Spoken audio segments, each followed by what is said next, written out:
கர்த்தருடைய வார்த்தை கடந்து செல்வோம். परमेश्वर की वचन की ओर जाएंगे। 2 தீமோத்தேயு 3ஆம் அதிகாரம் दूसरा तीमुथी तीसरा अध्याय 1லிருந்து வாசிப்போம். पहला वचन से पढ़ेंगे। மேலும் கடைசி நாட்களில் கொடிய காலங்கள் வரும் என்று அறிவாயாக. எப்படி என்றால், மனிதர்கள் தற்பிரியர்களாகவும் பணப்பிரியர்களாகவும் வீம்புக்காரர்களாகவும் அகந்தை உள்ளவர்களாகவும் நிந்திக்கிறவர்களாகவும் தாய் தகப்பன்மார் கீழ்ப்படியாதவர்களாகவும் நன்றி அறிவு இல்லாதவர்களாகவும் பரிசுத்தம் இல்லாதவர்களாகவும் மெய்யான அன்பு இல்லாதவர்களாகவும் மன்னிக்காதவர்களாகவும் அவதூறு செய்கிறவர்களாகவும் இச்சையடக்கம் இல்லாதவர்களாகவும் கொடுமை செய்கிறவர்களாகவும் நல்லவைகளை வெறுக்கிறவர்களாகவும் துரோகிகளாகவும் துணிகரம் உள்ளவர்களாகவும் இருமாப்பு உள்ளவர்களாகவும் தேவனுக்கு பிரியமானவர்களாக இல்லாமல் சுக போக பிரியர்களாகவும் தேவ பக்தியின் வேஷத்தை தரித்து அதன் பலனை மறுதளிக்கிறவர்களாகவும் இருப்பார்கள். இப்படிப்பட்டவர்களை நீ விட்டு விலகு. பாவங்களால் நிறைந்து பற்பல இச்சைகளால் இழுக்கப்பட்டு எப்போதும் கற்றாலும் ஒருபோதும் சத்தியத்தை அறிந்து உணராதவர்களாக இருக்கிற பெண்களுடைய வீடுகளில் இப்படிப்பட்டவர்கள் நுழைந்து அவர்களை வசப்படுத்தி கொள்ளுகிறார்கள். दूसरा तीमुथियुस तीसरा अध्याय पहला वचन से लेकर 7वां वचन तक। पर यह स्मरण रख कि अंतिम दिनों में कठिन समय आएंगे, क्योंकि मनुष्य स्वार्थी, लोभी, डींग मार, अभिमानी, निंदक, माता पिता की आज्ञा टालने वाले, कृतघ्न, अपवित्र, दया रहित, क्षमा रहित, दोष लगाने वाले, असंयमी, कठोर, भले और बैरी, विश्वासघाती, ढीठ, घमंडी और परमेश्वर के नहीं वरन सुखविलास ही के चाहने वाले होंगे। वे भक्ति का भेष तो धरेंगे पर उसकी शक्ति को ना मानेंगे। ऐसों से परे रहना। इन्हीं में से वे लोग हैं जो घरों में दबे पांव घुस आते हैं और उन दुर्बल स्त्रियों को वंश में कर लेते हैं जो पापी से दबी और हर प्रकार के अभिलाषाओं के वंश में है और सदा सीखती तो रहती है पर सत्य की पहचान तक कभी नहीं पहुंचती। இங்கே வாசிக்கும் போது देखिए यहाँ पर पढ़ते वक्त இந்த கடைசி காலங்கள் அப்படின்றத பவுல் இங்கே சொல்கிறார். यहाँ पर पौलुस जो है अंतिम दिनों के बारे में बताता है। இந்த கடைசி காலங்கள் ஒன்று எப்படி இருக்கும்ன்றத பேசுகிறார். यहाँ पर अंतिम दिन कैसे होंगे करके पौलुस बताता है। இது ஒரு சிலர் சொல்கிறாங்க, இது பவுல் ஒரு தீர்க்க தரிசனமாகவே சொல்கிறார் அப்படின்றாங்க. इसे कुछ लोग ऐसा कहते हैं पौलुस जो एक भविष्यद्वक्ता के द्वारा ही बताया गया। ஏன்னா இது ஏன் தீர்க்க தரிசனமாக சொல்கிறார் அப்படின்னு சொன்னாங்கன்னா, பவுல் அவருடைய கடைசி காலங்களில் அவர் இதை எழுதுகிறார். தீமோத்தேயுக்கு எழுதும் போது கடைசி காலங்கள் என்ன நடக்கும்ன்றதை அவர் அவனுக்கு ஒரு எச்சரிக்கையாக தரார். जब पौलुस तीमुथियुस को ये पत्र लिखता है तब उसके मन में इस अंतिम समय के बारे में अपने मन में रखकर भविष्यद्वक्ता के तौर पर वो जो है इसका विवरण बताता है। இப்போ இதில் பல காரியங்களை பார்த்தோம். इसमें हम जो है बहुत कार्य देखे। இந்த கடைசி காலங்கள்னு வரும்போது கடைசி காலங்கள் உலகம் எப்படி இருக்கும், மனிதர்கள் எப்படி இருப்பாருங்க, உலகத்தினுடைய சூழ்நிலைகள் எப்படி இருக்கும், பிரச்சனைகள் எப்படி இருக்கும்ன்றதை ஒன்று பார்த்தோம். हम जो है इस अंतिम समय के बारे में जब देखे तो इस अंतिम समय में दुनिया कैसा रहेगा, लोग कैसे रहेंगे, उनका जीवन कैसा रहेगा, वो कैसे है करके हम देखे।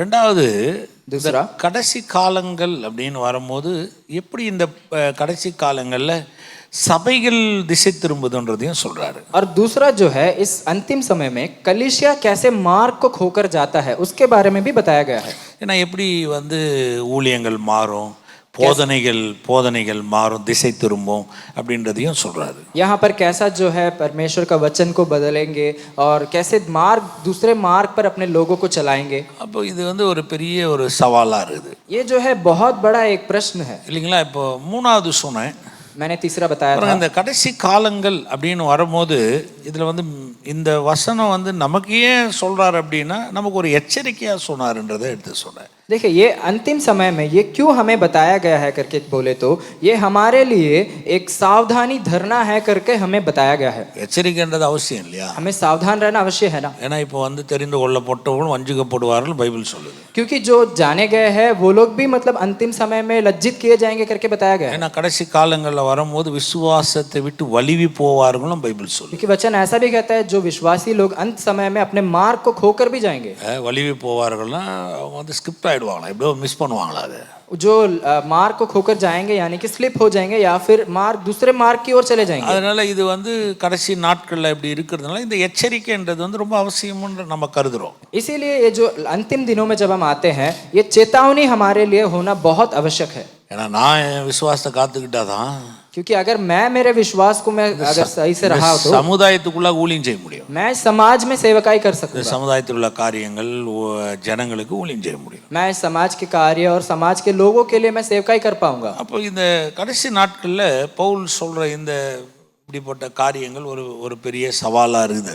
ये जो है अंतिम समय के विषय में जो पौलुस बताता है ये बहुत चुनौती भरा वाला है। பாருங்க, இதுல அடுத்து சொன்னேன், उसके बाद मैंने बताया இதுல வந்து சுவாபங்கள் மாறுது. इसमें जो है स्वभाव बदलता है। அதனால சுவாபம்னும் போது அதுல பெரிய லிஸ்ட் கொடுக்குறார் பவுல். इसमें स्वभाव के बारे में बताया जाए तो एक बहुत बड़ा विवरण वो दे रहा है। ஒரு சிலதெல்லாம் பார்த்தோம்னா நமக்கே கஷ்டமா தான் இருக்குது. அதுல कुछ चीजों के बारे में देखें तो हमें खुद दुख होती है। அப்போ இந்த சுவாபங்கள் அன்பே மாறுதுன்றாரு. यहाँ पर स्वभाव यानी कि प्यार या प्रेम ही बदल जा रहा है। தாய் தகப்பன் அடிப்பாங்களாம், தூஷிப்பாங்கன்றாரு. माता पिता मारेंगे या हमें जो है निंदा करेंगे, சுவாப அன்பு இல்லாதவளாய் वहां पे जो है अपना स्वभाव खोएंगे, துரோகிகள், துணிகரம் உள்ளவர்கள், दया रहित, क्षमा रहित, தேவ பிரியரா இருக்க மாட்டாங்க. वो जो है परमेश्वर के ऊपर प्रेम नहीं रखने वाले होंगे। இது நாலாவது, இதுல வந்து இந்த சுவாபங்கள்லாம் எப்படி காலங்கள்ல மாற்றப்படுதுன்றதை பார்க்குறாரு. चौथा जो है इस काल या फिर इस समय में कैसे अपने स्वभाव को बदला जाता है। அடுத்து ஒன்று சொல்றாரு. उसके बाद एक और विषय बताता है। அடுத்து சொல்லும் போது இதுல உபதேசம்ன்ற ஒரு வார்த்தையை கொண்டு வர்றார். उसके बाद जब कहता है तब एक शब्द लेकर आता है जो कि है उपदेश। இன்னைக்கு அதை தான் கொஞ்சம் பார்க்க போறோம். आज हम उसी के विषय में देखने वाले हैं। 10வது வசனத்துல பாத்தீங்கன்னா, उसमें अगर 10वें वचन अगर हम पढ़े तो நீயும் என் போதகத்தையும் நடக்கையும் நோக்கத்தையும் விசுவாசத்தையும் நீடிய சாந்தத்தையும் அன்பையும் பொறுமையும்ன்றாரு. उसमें ऐसा बताया गया है, परंतु तूने उपदेश, चाल चलन, मानसा, विश्वास, सहनशीलता, प्रेम और धीरज। பாருங்க, இது இந்த உபதேசம்ன்றது தான் இன்னைக்கு கொஞ்சம் எடுத்து விவரிச்சு காமிக்க போறேன். इस उपदेश के बारे में ही मैं आपको थोड़े विवरण के तौर पर बताना चाहूंगा। நமக்கு இருக்கிற நேரம் அது ஒன்று காமிக்கிறதுக்கே சரியா இருக்கும் நினைக்கிறேன். मेरे पास जो समय है सिर्फ ये उपदेश के बारे में बताने के लिए काफी होगा। உபதேசம்ன்றது மிக அவசியம். ये उपदेश हमारे जीवन में बहुत महत्वपूर्ण है। பாருங்க, உபதேசம்ன்றது என்னன்னா, ये उपदेश क्या है? வேத வார்த்தைகளை சரியாக புரிந்து கொண்டு எல்லோருக்கும் பொதுவா இருக்கிற அந்த வார்த்தையின் அடிப்படையில் உபதேசிக்கணும். அதுக்கு பேர் தான் உபதேசம். ये उपदेश यानी कि परमेश्वर के वचन को सही से समझकर परमेश्वर के वचन जैसा है उसे ही लोगों के बीच में प्रचार करना, वही उपदेश है। இல்ல, இப்போ எனக்கு வந்து வசனத்தை வச்சிங்களேன், अब एक वचन को ले लीजिए। எனக்குன்னு தெரியுதுங்க, நான் பேசுறேங்கன்னு சொல்ல முடியாது. ऐसा नहीं बोल सकते कि मैं इसे जानता हूं, मैं इसे प्रचार कर दूंगा, என் விருப்பத்துக்கு சொன்னாங்கன்னு சொல்லக்கூடாது. या फिर मुझे कोई ऐसा बताया करके नहीं बोल सकते। இல்ல, அந்த வசனத்தை या फिर उस वचन को ஒரு ஒழுங்கும் அப்படின்னு சொன்னா உலகத்துக்கே பொதுவா எது வைக்கப்பட்டிருக்கிறதோ அதுக்குள்ளாக தான் என் பிரசங்கமே அமையணும். एक वचन को जो है इस संसार के साथ में जैसे परमेश्वर ने बताया वही ये वचन का उपदेश होगा। உதாரணத்துக்கு சொல்ல பாருங்க, उदाहरण के लिए ஒரு பாக்ஸிங் இருக்குதுன்னு எடுத்துங்களேன். एक बॉक्सिंग को ले लीजिए। அதுக்கு வந்து ஒரு ரிங் இருக்குது. उसके लिए एक रिंग बनाया रहता है। அது ஒரு ஸ்டேஜ்ல ஒரு ரிங்னு சொல்றாங்க, பாக்ஸிங் ரிங்னு சொல்றாங்க. एक स्टेज में जो है बॉक्सिंग रिंग करके இப்போ कहते அந்த हैं। பாக்ஸிங் ரிங்குக்குள்ள தான் நான் விளையாடணும். अब उस बॉक्सिंग के रिंग के अंदर ही हमें लड़ाई करना होगा, ஆனா அதுக்குன்னு சில விதிமுறைகள் இருக்கும். पर उसके लिए भी कुछ नियम होते हैं। அந்த விதிமுறைகளுக்கு உட்பட்டு தான் நான் விளையாடணும். उस नियम को पालन करके ही मुझे खेलना है। அது நான் மாத்திரம் இல்ல, वो सिर्फ मैं ही அந்த नहीं। ரிங்குல வந்து யாரெல்லாம் விளையாடணும்னு விருப்பப்பட்டாலுமே அந்த பாக்ஸிங் ரிங்குக்குள்ள வரணும்னு சொன்னா அந்த விதிமுறையை கடைபிடிச்சு தான் ஆகணும். उस बॉक्सिंग रिंग के अंदर जो भी आकर भाग लेना या फिर लड़ाई करना चाहते हैं तो उसे उस सारे नियम को पालन करने की आवश्यकता है। எவ்வளவு பெரிய ஆளா இருந்தாலும், चाहे कितने भी எந்த बड़ा நாட்டை சேர்ந்தவங்களா किसी भी இருந்தாலும், देश का क्यों ना எந்த हो, மொழியை சேர்ந்தவங்களா किसी भी இருந்தாலும், भाषा बोलने वाला हो, ஒரு இந்தியனா இருக்கலாம், ஒரு அமெரிக்கனா இருக்கலாம், அந்த பாக்ஸிங் ரிங்குல இறங்கி சண்டை போடுறாங்கன்னு एक भारतीय या फिर अमेरिका वाला कोई भी हो, शायद अगर वो बॉक्सिंग में आकर लड़ाई करना चाहता है, அந்த பாக்ஸிங் உடைய ரூல்ஸ் அண்ட் ரெகுலேஷன் அவங்க ஃபாலோ பண்ணணும். उस बॉक्सिंग के जितने भी नियम है उन सबको पालन करने की आवश्यकता है। ग्लव्स होना और रेड போட்டுக்கலாம், நான் ப்ளூ போட்டுக்கலாம். ग्लव्स चाहे तो रेड या फिर ब्लू पहना जा அது सकता है, விருப்பம்.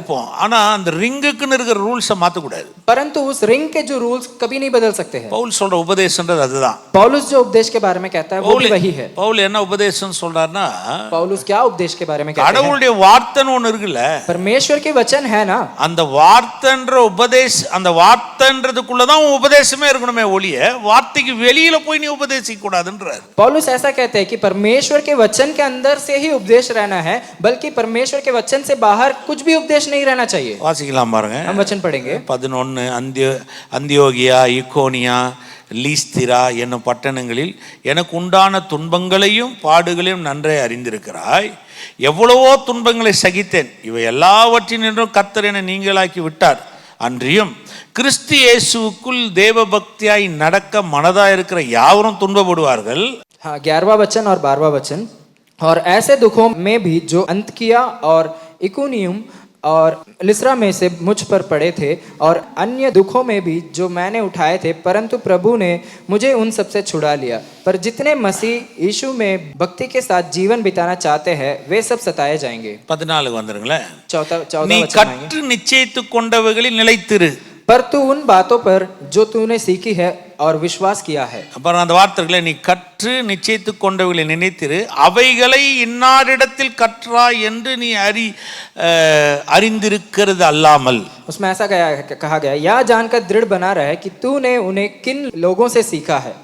கிறிஸ்து இயேசுவை பற்றும் விசுவாசத்தினாலே உன்னை ரட்சிப்புக்கு ஏற்ற ஞானம் உள்ளவனாகத்தக்க பரிசுத்த வேத எழுத்துக்களை நீ சிறு வயது முதல் அறிந்தவன் என்றும் உனக்கு தெரியும். 15 वचन, और बचपन से पवित्र शास्त्र तेरा जाना हुआ है, जो तुझे मसीह पर विश्वास करने के उद्धार प्राप्त करने के लिए बुद्धिमान बना सकता है.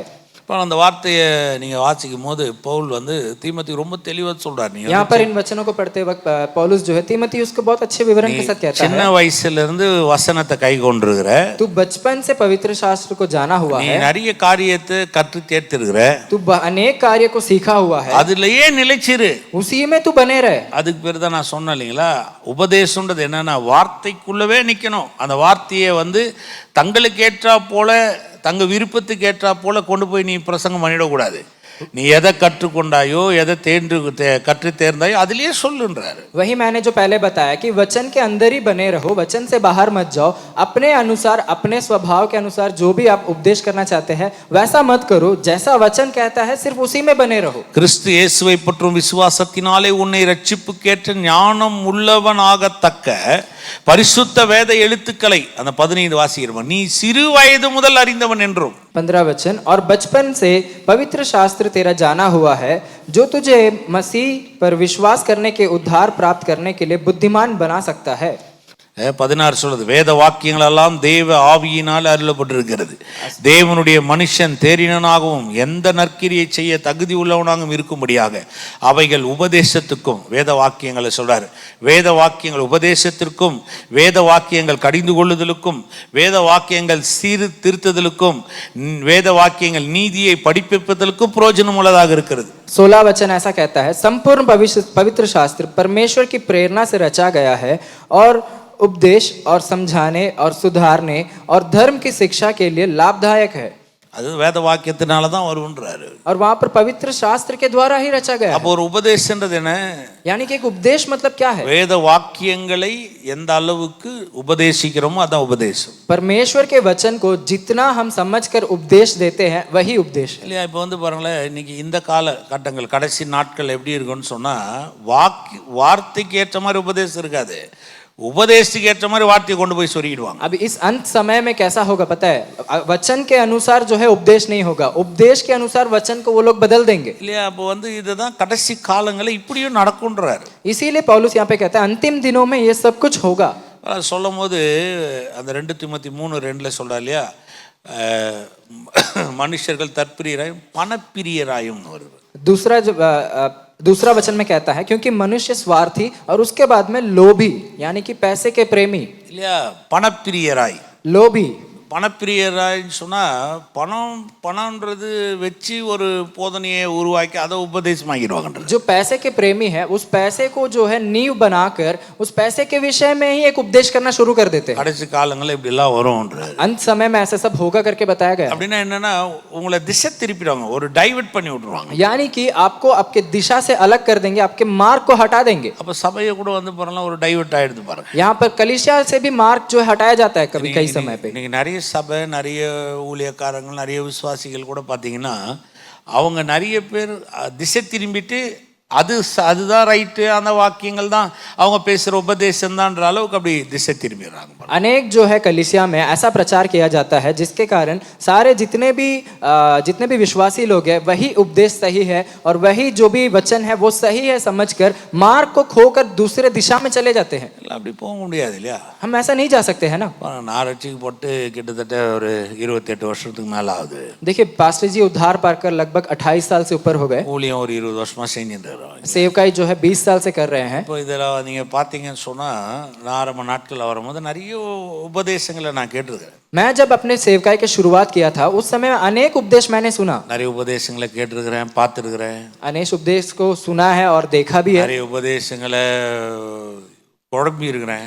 अनेक उपदेश से जो है मैं जो है எது ரைட் எது தப்புன்னு தெரியல. उसमें कौन सा सही है कौन सा गलत है मैं समझ नहीं पाया. ஃபாலோ பண்றதுன்னு ரொம்ப கஷ்டப்பட்டு இருக்கிறேன். किसका पीछा करे मैं समझ नहीं पा रहा था. கடைசியா ஒரு முடிவு வந்த மாதிரி. अंत में मैंने एक निर्णय लिया. வேத வாக்கியங்களை யார் ரொம்ப தெளிவா எடுத்து போதிக்கிறாங்களோ அந்த உபதேசம் தான் கரெக்ட் அப்படின்னு முடிவு எடுத்தேன். मैंने ऐसा निर्णय लिया कि जो परमेश्वर के वचन को सही से और जैसा वचन है उसके अनुसार उपदेश करता है मैं उसका पीछा करूंगा. இப்போ என்ன அதுதான் வாழ்க்கையை வெற்றியாக்க முடியும். क्योंकि वही हमारे जीवन में जयवन दे सकता है. அப்போ வாழ்க்கையில திசை திரும்புவதற்கு ஏற்றான காரியங்கள் கடைசி நாட்கள்ல நிச்சயமா நடக்கும். क्योंकि अंत दिनों में जो है हमें दिशा से हटाकर लेके जाने वाले कार्य जरूर होगा. கண்டிப்பா ஜனங்களை திசை திருப்பிடுவாங்க, வாலிப பிள்ளைங்களை திசை திருப்பிடலாம், எது வேணாலும் இன்னைக்கு நடக்குது, நிறைய நடக்குது பாருங்க நீங்க. क्योंकि अंत दिनों में जो है अनेक लोग जो है अपने दिशा को खोलेंगे और युवकों को भी जो है भावुक कर उन्हें दिशा से हटाया जा सकता है. இதுக்கு அடையாளம்ன்றார். கடைசி காலங்கள் இப்படி நடக்கும், அது ஒன்றும் தவிர்க்க முடியாது. நீங்க உங்களை ஒரு நல்ல காரியத்துல கொண்டு போகணும்னு சொன்னா அந்த உபதேசத்தை விட்டுறாதீங்க. ये जो है अंत समय का चिन्ह है. आप इसे समझ बूझकर अपने जीवन में सही प्रकार अगर आप उपदेश को समझ ले तो अपने आप जीवन में आगे बढ़ोगे. வாசிக்கலாமா? 4ஆம் அதிகாரத்துல 4वां अध्याय में पढ़ेंगे. நான் தேவனுக்கு முன்பதாகவும் உயிரோடு இருக்கிறவர்களையும் மரித்தவர்களையும் நியாயம் தீர்க்க போகிற கர்த்தராகிய இயேசு கிறிஸ்துவுக்கு முன்பாகவும் அவருடைய பிரசன்னமாக்குதலையும் அவருடைய ராஜ்யத்தையும் சாட்சியாக வைத்து கட்டளையிடுகிறதாவது. ऐसा कहा गया पहला वचन, परमेश्वर और मसीह यीशु को गवाही करके जो जीवितों और मरे हुओं का न्याय करेगा और उसके प्रकट होने और राज्य की स्तुति दिलाकर और मैं तुझे आदेश देता हूँ. சமயம் வாய்த்தாலும் வாய்க்காவிட்டாலும் ஜாக்கிரதையாய் திருவசனத்தை பிரசங்கம் பண்ணு. எல்லா நீடிய சாந்தத்தோடும் உபதேசத்தோடும் கண்டனம் பண்ணி கடிந்து கொண்டு புத்தி சொல்லு. कि तू वचन का प्रचार कर, समय और असमय तैयार रह, सब प्रकार की सहनशीलता और शिक्षा के साथ उलाहना दे और डांट और समझा. அந்த வார்த்தைக்கு வந்து ஜாக்கிரதையாய் பேச சொல்றாரு. यहाँ पर जो वचन में बताया गया तैयार रहना या फिर सावधान रहना. பிரசங்கம் பண்ணுன்னு சொல்ல, ரொம்ப ஜாக்கிரதையா பிரசங்கம் பண்ணு. यहाँ पर जो है प्रचार करना काफी नहीं है पर सावधानी के साथ प्रचार करने की आवश्यकता है. சில பிரசங்கம் பண்ணும் போதே ரொம்ப கவனமா இருக்கணும்ன்றாரு. ஏன்னா அந்த ரிங்குக்கு வெளியில போயிடக்கூடாது. வார்த்தையை விட்டுட்டு நீ வந்து ஓனா உன்னுடைய ஏதோ காரியத்தை வச்சு உபதேசிடக்கூடாது. देखिए यहाँ पे पौलुस बताते हैं कि आप जब वचन से उपदेश दे रहे हो तो उस वचन में बने रहो, उस वचन से बाहर नहीं जाना है. அதனால தான் ஜாக்கிரதையான்ற வார்த்தையை பயன்படுத்துறாரு. इसीलिए वहां पर जो है सावधान या फिर तैयार रह करके वहां पे बताया गया है. உபதேசத்துக்கு ஆப்போசிட்டா சில காரியம் வருதுன்னா கடிந்து கொண்டு பேசு. कुछ समय पे अगर जो उपदेश के विरुद्ध कुछ कार्य होते तो डांट या समझा करके बताया गया. கடிந்து கொள்ள, அதுல தப்பே கிடையாது. ஏன்னா நீ உனக்குன்னு இந்த வார்த்தையுடைய காரியத்தை விட்டுட்டு சில காரியங்கள் வெளியில போதுன்னா அதை கடிந்து கொண்டு உபதேசம் பண்ண தப்புகள் இல்லைன்றாரு. यहाँ पे ऐसा बताया गया है कि अगर उस वचन के या फिर उपदेश से हटकर अपने बारे में बताया जा रहा है तो उनके विषय में डांट और उनको समझा. 3வது வசனம் சொல்லுது, ஏனென்றால் तीसरा वचन कहता है, அவர்கள் ஆரோக்கியமான உபதேசத்தை பொறுக்க மனதில்லாமல் செவித்தீனி உள்ளவர்களாகி தங்கள் சுய இச்சைகளுக்கு ஏற்ற போதகர்களை தங்களுக்கு திரளாக சேர்த்துக்கொண்டு. वैसा कहता है क्योंकि ऐसा समय आएगा जब लोग खरा उपदेश ना सह सकेंगे पर कानों की खुजली के कारण अपनी अभिलाषाओं के अनुसार अपने लिए बहुत से उपदेशक बटोर लेंगे. அவங்களுக்குன்னு ஒரு ஏற்படுத்தி வச்சுக்குவாங்க. वे लोग जो है अपने अनुसार उपदेशक को बटोर लेंगे. 4வது வசனம் சொல்லுது, சத்தியத்துக்கு செவியை விலக்கி கட்டுக்கதைகளுக்கு சாய்ந்து போகும் காலம் வரும். 4वां वचन, और अपने कान सत्य से फेर कर कथा कहानियों पर लगाएंगे. கட்டுக்கதைகள்லாம் வருமா? वहाँ पर कथा कहानियां सब आएंगे ஏதோ பேசின்னு பாப்பான், அவன் அவன் சொந்த கதையெல்லாம் பேசின்னு பாப்பான். जो अपने स्वयं के बारे में या अपने कहानी அவனுக்கு के बारे में அவனுக்கு कहेंगे। எதெல்லாம் தோணுதோ அதை வச்சு ஒரு வெளிச்சம் வெளிப்பாடுன்னு இருப்பான். वो जो है उसे जो भी आती है जो भी समझ आते है उससे वो रेवलेशन बता देगा। வரல ஒரு ஒரு அவர் சொல்றாரு இல்லையா, நீ நீ பேசுறதெல்லாம் வச்சு அது உபதேசம் ஆகிட கூடாது. वो हम जो है ऐसा नहीं समझना चाहिए क्योंकि वो जो कहता है वो सब उपदेश नहीं है, இல்ல, கடவுளுடைய வார்த்தை தான் உபதேசம். परमेश्वर का वचन जो उपदेश है। அது பேர் விளங்குது இது. कितने लोग समझ पा रहे हैं? இன்னைக்கு பாத்தீங்கன்னா நிறைய விஷயம் எழுப்பி இருக்கு பாருங்க. आज जो है अनेक विषय जो है, நிறைய கட்டுக்கதைகள், अनेक कहानियां हैं ஜாலியா பேசுறது, जो है ऐसे ही बात करते हैं, உற்சாகமா பேசிக்கிறது, उत्साह के साथ बात करते हैं, அவ்வளவுதான். கொஞ்ச நேரத்துல நல்லா ஒரு சந்தோஷமா களி கூறுறது, कुछ समय जो है आनंद होकर मगन அதுதான். आनंदित होते हैं। அதெல்லாம் அவங்க என்ன நினைக்கிறாங்கன்னா ஒரு உபதேசம் நினைக்கிறாங்க. तो ये लोग ऐसा समझते हैं ये सब कुछ उपदेश है। இல்ல, அது ஒரு பெரிய வெற்றியை தராது. ये जो है बहुत बड़ा विजय नहीं देगा। ஏன்? क्यों? பாருங்களேன், கர்த்தருடைய உபதேசத்தை நீங்க தரும்போது क्योंकि आप जब परमेश्वर के उपदेश को दे रहे हैं உங்க சிந்தனைகள் மாறும். आपकी सोच बदलेगी। உங்க சிந்தனைகள் மாறும்போது தான் आपकी सोच बदलते वक्त வாழ்க்கை மாறும். आपका जीवन बदलेगा। உங்க வாழ்க்கை மாறும்போது தான் आपका जीवन बदलते वक्त அது अनेகருக்கு ஆசீர்வாதமா ये மாறும். अनेक लोग को आशीषित करेगा। அது மாதிரி புரியுது இது. कितने लोग समझ पा रहे हैं? பாருங்க, இந்த உணர்ச்சிகளை கிளர்ச்சி பேசுறது அல்லது உணர்ச்சி வசப்பட்டு பேசுறது அல்லது உணர்ச்சிகளை மாத்திர சார்ந்து பேசுறது பெரிய மாற்றத்தை உண்டு பண்ணாது. ये भावनाओं के रूप में अपने भावनाओं के अनुसार जो है हम अगर कुछ भी प्रचार करते हैं ये लोगों के बीच में कुछ बदलाव नहीं लाएगा। பாருங்க, சில கொஞ்ச நேரம் ஒரு சந்தோஷமா தெரியும், कुछ समय तक वो आनंद लगेगा, கொஞ்ச நேரம் ஒரு பெரிய மாற்றமா தெரியும், அது कुछ समय तक ऐसा लगे कि बदलाव हो गया கொஞ்ச है, நேரம் உங்க வாழ்க்கையில ஒரு இன்பமா தெரியும், कुछ समय हमारे जीवन में वो एक आकर्षक रहेगा, ஆனா பெரிய மாற்றம் வராது. पर बहुत बड़ा बदलाव नहीं आएगा। எப்போ கடவுளுடைய வார்த்தையே ஒரு உபதேசமா பேசும்போது கர்த்தரை குறித்து வரக்கூடிய ஒரு அறிவு இருக்கு பாருங்க, அந்த அறிவு ஒரு நல்ல சிந்தனையை உண்டாக்கும், அந்த நல்ல சிந்தனை ஒரு வாழ்க்கையை உண்டாக்கும், அந்த நல்ல வாழ்க்கை ஒரு ஆசீர்வாதத்தை உண்டாக்கும். वो जब हम परमेश्वर के वचन को अब उपदेश के तौर पर हम बताते हैं उस समय परमेश्वर के बारे में हम और ज्ञान मिलेगा, वो ज्ञान जो है हमें जीवन देगा, उस जीवन से हमारे लोग और सब जो है आशीषित रहेंगे। ஆமென். आमीन। அது மாதிரி புரியுது இதெல்லாம். कितने लोग समझ पा रहे हैं? நம்ம என்ன நினைப்போம், हम क्या सोचते हैं ஏதோ ஒரு எழுந்துமா பிரசங்கம் பண்ணுமா, இல்ல ऐसे ही जाकर हम प्रचार करके आ जाएंगे? நீங்க யோசிச்சு பாருங்களேன். आप सोच कर देखिए, ஒரு உபதேசம் ஒரு சிந்தனையை உண்டு பண்ணுன்றதுனால தான் பவுல் சொல்றாரு, அதை ஜாக்கிரதையா பண்ணு, அதை விட்டு விலகாத, மற்ற காரியத்தை விட்டு விலகிடு, கடைசி காலம் ஒன்று வரும், அந்த காலங்கள் வரும்போது நிறைய உங்களை வந்து திசை திரும்புகிற காரியங்களாக இருக்கும், அந்த திசை திரும்புகிற காரியங்களில் போயிடாத, இந்த உபதேசத்தை பற்றி கொள்ளுன்ற. इसीलिए पौलुस जो यहाँ पर विवरण के साथ कहता है, जब तुम उपदेश देते हो वचन में बने रहो, मार्ग को खोकर तू प्रचार मत कर, क्योंकि अंत समय में ऐसे अनेक प्रचारक उठेंगे जो स्वार्थी और अपने विषय में कहेंगे, बल्कि उपदेश और परमेश्वर के वचन के अनुसार नहीं कहेंगे। ஆமென். இது ரொம்ப அவசியம். ये बहुत आवश्यक है। சரி, வாங்கலாம் நீதிமொழிகள் வாசிப்போம். नीति वचन निकाल लेंगे। அதாவது சில வார்த்தையினுடைய சில வசனிப்புகள் அல்லது இன்பமாய் பேசுகிற வார்த்தைகளை வெற்றியை தரலன்னு பைபிளே சொல்லுது. वचन ऐसा कहता है जो है कुछ मधुर शब्द या फिर जो कुछ वो शब्द जो आकर्षक करता है वो जो है हमारे जीवन में कुछ बढ़ोतरी नहीं देती है। 7ஆம் அதிகாரத்துக்கு வாங்களேன். நீதிமொழிகள் 7.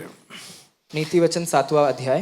என் மகனே, நீ என் வார்த்தைகளை காத்து என் கட்டளைகளை உன்னிடத்தில் பத்திரப்படுத்து, என் கட்டளைகளையும் என் போதகத்தையும் உன் கண்மணியை போல் காத்துக்கொள், அப்பொழுது பிழைப்பாய். हे मेरे पुत्र, मेरी बातों को माना कर और मेरी आज्ञाओं को अपने मन में रख छोड़, मेरी आज्ञाओं को मान, इससे तू जीवित रहेगा और मेरी शिक्षा को अपनी आंख की पुतली जान। அந்த வார்த்தை இருக்கு பாருங்க, यहाँ पे என் மகனே என் வார்த்தைகளை காத்து.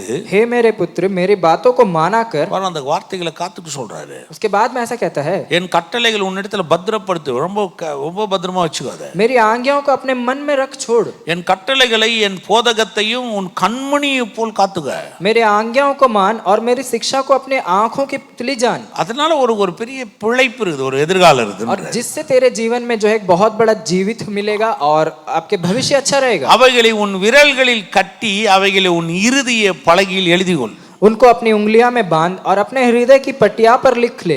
வார்த்தை எப்படி இருக்கு பாருங்க. कि वचन ऐसा लिखा गया है, உங்க விரல்ல போட்டு இருதயத்துல எழுதணுமா அது. अपनी उंगलियों में बांध कर हृदय के पटिया पर लिखना है। அதை அப்படி வச்சுக்கொன்றாரு அவரு. अब ऐसा लिखा है यहाँ पे। இது பேசிட்டு இதுக்கு அப்புறம் என்ன பேசுறாரு பாத்தீங்கன்னா, इसके बाद में देखे तो நீங்க 4ல இருந்து அப்படியே வாட்சி பாருங்களேன். आप अगर चौथा वचन से पढ़कर आए, ஒரு ஒரு வேசி ஸ்திரீ வந்து எப்படி ஒரு மனுஷனை ஏமாத்துறான்னு பேசுவார். एक वेश्या स्त्री जो है कैसे एक मनुष्य को जो है धोखा देती है करके विवरण बताया गया है। அதாவது அவள் வார்த்தைகள் எப்படி திசை திரும்ப வைக்குதுன்னு பேசுவார். यानी कि उनका वचन या फिर उनका शब्द जो है कैसा एक दिशा को हटा देता है। வார்த்தைகள் எப்படி அவன் வாழ்க்கையே வேற பாதி கொண்டு போகுதுன்றத பேசுறாரு. उस स्त्री का जो शब्द है, जो बोली है, वो एक मनुष्य के जीवन को कैसा मार्ग से हटाकर दूसरे मार्ग लेके जाता நீங்க है। போய் அதை படிச்சீங்கன்னு வைங்களேன். अगर आप उसे जाकर पढ़े இது நம்ம மனதுல முதல்ல தோன்றது என்னன்னா, ஒரு விபச்சார ஸ்திரீனா இப்படி இருப்பா, இதுல உன்னை காத்துக்கொண்டது மாத்திரம் தான் நீதிமொழிகள் சொல்லுதுன்னு நம்ம நினைப்போம். यहाँ पे जब हम पहले बार पढ़ेंगे तो हमें ऐसा लगेगा कि एक व्यभिचारी स्त्री है, एक व्यभिचारी स्त्री के वचनों से हमें बचकर कैसे हम रहना है करके हमें पहले लगेगा। அதுல ரொம்ப முக்கியம் என்னன்னா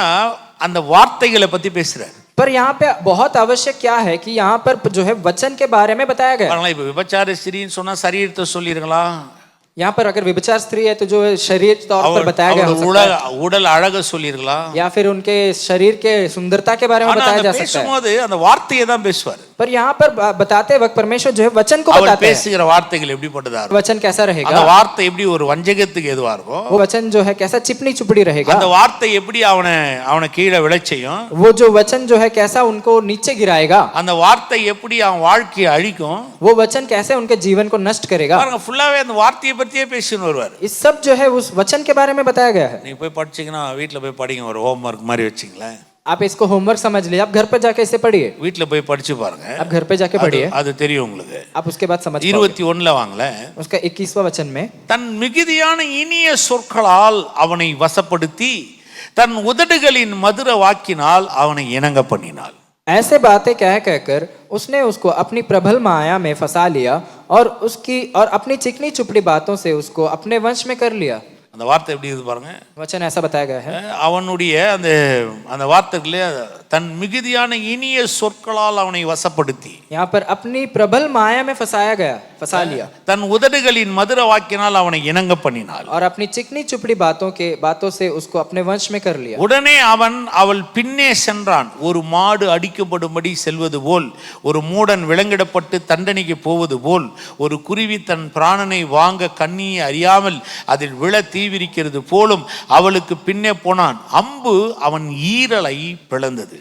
यहाँ पे ऐसा लिखा है, वह तुरंत उसके पीछे हो लिया जैसे बैल कसाई खाने को और जैसे बेड़ी पहने हुए को कोई मूड़ ताड़ना पाने को जाता है।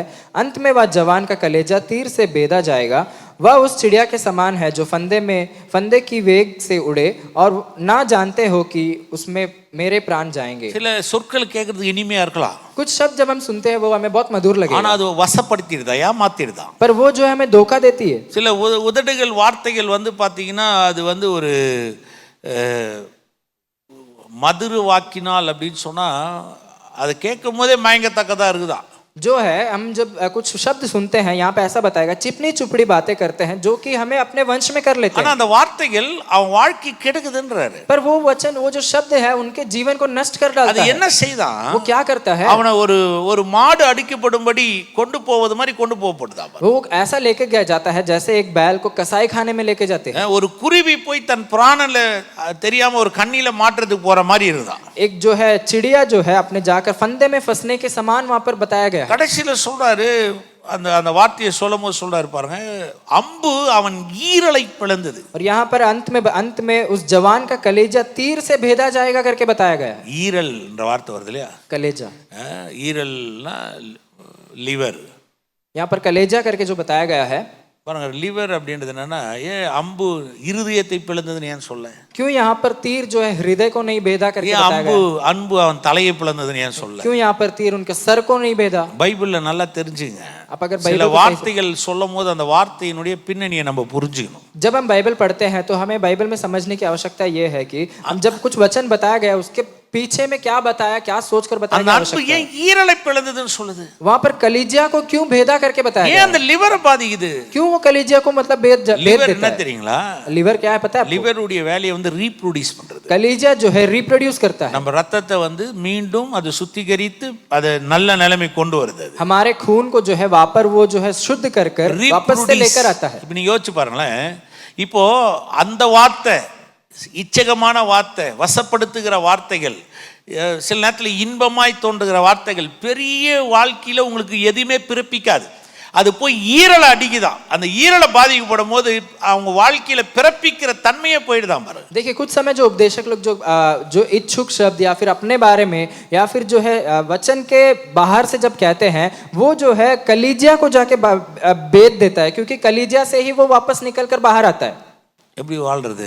वैसा में हम कैसे जी पाएंगे? இப்ப கடவுளுடைய உபதேசர், வார்த்தை உபதேசர் இல்லையா, यहाँ परमेश्वर का जो उपदेश है அது ப்ரொடியூஸ் பண்ணும். वो जो है प्रोड्यूस அது करेगा, இருதயத்துக்குள்ள போகும். वो हृदय के अंदर जाएगा, அவன் இருதயத்தை மாத்தும், उनके हृदय को बदलेगा, அவன் எண்ணத்தை மாத்தும், उनके सोच को बदलेगा, அவன் சிந்தனையை மாத்தும், उनके सोच को बदलेगा, அவன் வாழ்க்கையை மாத்தும். उनके जीवन को बदलेगा। சகல கடவுளுடைய அந்த வார்த்தையில் வர உபதேசம் என்ன பண்ணுமா? ஆளை மாத்துது, எண்ணங்களை மாத்துது, வாழ்க்கையை மாத்துது. परमेश्वर का उपदेश जब आता है वो इंसान को बदलता है, उनके सोच को बदलता है, उनके मन को भी बदलता है। இந்த கடைசி காலங்கள்ல வர அந்த போதனைகள் எப்படிப்பட்டதா இருக்குதா? ये अंत समय में जो उपदेश है वो कैसा है? பாருங்க, அது ஒரு ஒரு ஒரு ஒரு விபச்சார ஸ்திரீ எப்படி தன் வார்த்தையினால பிறப்பிக்க முடியாத ஒரு தன்மையில கொண்டு போய் சேர்த்துறாலோ, அவ்வண்ணமாய் கடைசி நாட்கள் உபதேசங்கள் இருக்குன்றார். जैसा जो है एक स्त्री अपनी चिकनी चुपड़ी बातों में अपने एक मनुष्य को वंश में कर लेता है, उसी प्रकार इस अंत समय के उपदेश भी होंगे। அப்படிப்பட்ட காரியங்களாம் மாறுதுன்றாரு. वैसा बदलेगा करके बताते हैं। அதுக்கப்புறம் சொல்றாரு பாருங்க, उसके बाद में बताया गया है 24ல பாருங்க, 24वां वचन, ஆதலால் பிள்ளைகளே எனக்கு செவி கொடுங்கள், என் வாயின் வார்த்தைகளை கவனியுங்கள். अब हे मेरे पुत्रों मेरी सुनो और मेरी बातों पर मन लगाओ। எனக்கு செவி கொடு, बोलते हैं मुझे सुनो, என் வாயின் வார்த்தைகளை கவனி. मेरे बातों पर मन लगाओ। உன் இருதயம் அவள் வழியில் சாய வேண்டாம், அவள் பாதையில் மயங்கி திரியாதே. அவள் அநேகரை காயப்படுத்தி விழப்பண்ணினாள், பலவான்கள் அநேகரை கொலை செய்தாள். அவள் வீடு பாதாளத்துக்கு போகும் வழி அது மரண அறைகளுக்கு கொண்டு போய் விடும். तेरा मन ऐसी स्त्री के मार्ग की ओर ना फिरे और उसकी डगरों में भूल कर ना जाना। 27वां वचन, उसका घर अधोलोक का मार्ग है, वह मृत्यु के घर में पहुंचता है। ஒரு பெரிய வெற்றி தரதில்லைன்றா.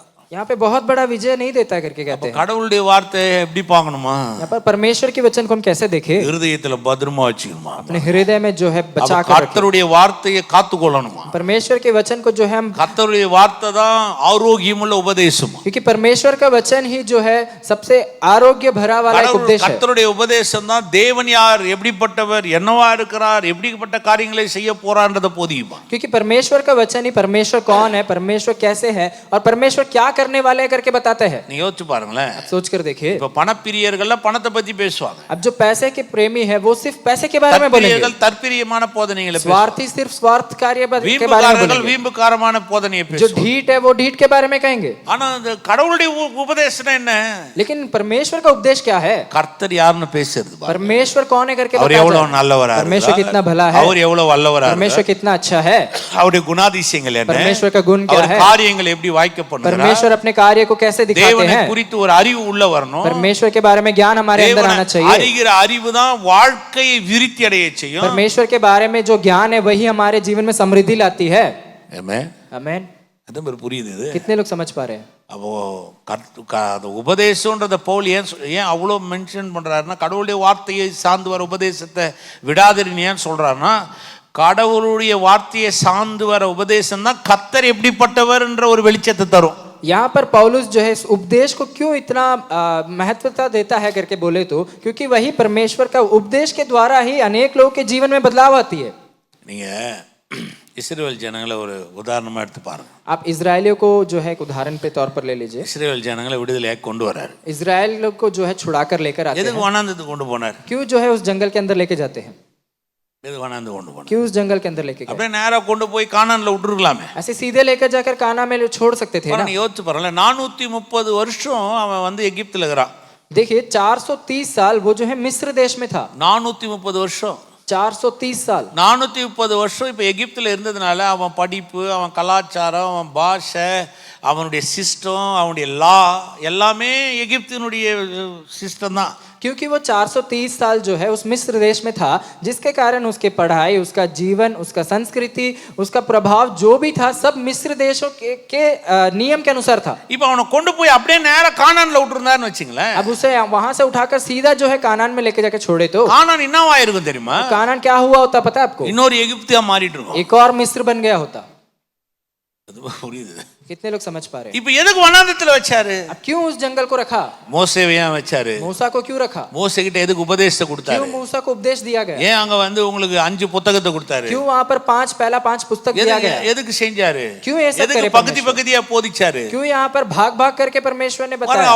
அவனுக்கு ஒரு மிகப்பெரிய உபதேசத்தை கொடுக்குறாரு. वहां पर एक बहुत बड़ा उपदेश दिया गया है. இப்போ உபதேசமே இல்லாம தேசத்தை கொடுத்துருந்தான்னு வச்சுங்க, अगर इसे उपदेश को ना देकर ही उन्हें उस देश में लेकर आ गए तो அந்த தேசம் கானானா இருந்திருக்காது, இன்னொரு எகிப்தா இருந்திருக்கும். वो जो है कानान देश नहीं हो सकता था, वो एक और मिस्र देश बन गया होता.